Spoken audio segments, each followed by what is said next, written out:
আবারও সেই ধসের ঘটনা সামনে এলো অন্ডালে শিদুলি এলাকার একটি পরিত্যক্ত হিন্দি বিদ্যালয়ের পাশে ধসের কারণে বিশাল গর্তের আকার নিয়েছে অনেকটা এলাকা। স্বাভাবিক কারণে আতঙ্ক ছড়িয়েছে এলাকায়।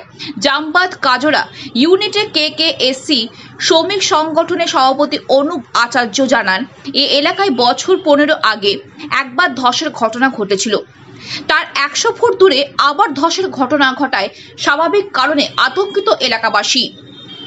তিনি বলেন, ধস কবলিত স্থানটি ছিল একটি পরিত্যক্ত কয়লা খাদান, তাই বৃষ্টি হলে ধসের ঘটনা সামনে আসে। বর্তমানে ধস প্রবলিত এই স্থানটি ফেন্সিং দিয়ে ঘিরে দেওয়ার ব্যবস্থা করা হচ্ছে এবং ধসের কারণে যে গর্তের সৃষ্টি হয়েছে সেই জায়গাটি বালি দিয়ে ভরাট করার ব্যবস্থা করা হচ্ছে। জামবাদ খনির সেফটি অফিসার প্রিন্স প্যাটেল জানান, বর্ষাকালে ধস এক স্বাভাবিক ব্যাপার খনি অঞ্চলে, তবে শীঘ্রই ধস কবলিত স্থান বালি ও মাটি দিতে ভরাট করার ব্যবস্থা করা হচ্ছে। এছাড়াও ধস কবলিত স্থানটির চারপাশে ফেন্সিং দিয়ে ঘেরার কাজ করা হচ্ছে।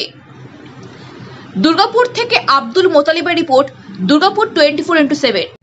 तो इसमें जो पॉट होलिंग हुआ है तो इसको हम लोग जरूर एक्शन लेंगे।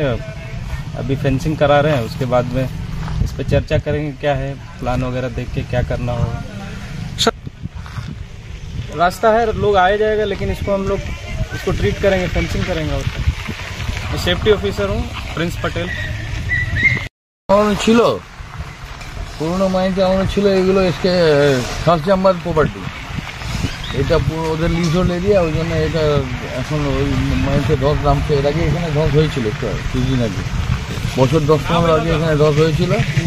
এখন এখানে এটা তো অ্যাবান্ডেন্ড মাইন, এর ভেতরে যাওয়া যায় না, তো এটা এখন ধস হয়েছে। আবার দেখি এটা বালি কিংবা প্যাকিং করতে হবে না। মানুষ আতঙ্কিত আছে, থাকবেই, ওটাই স্বাভাবিক।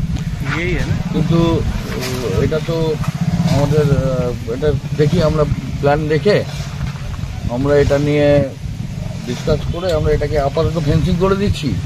এরপরে এটাকে বালি প্যাকিং করবো, বালি প্যাকিং করে এটাকে বন্ধ করছি।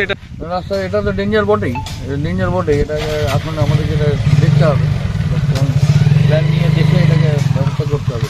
অনুপ আচার্য।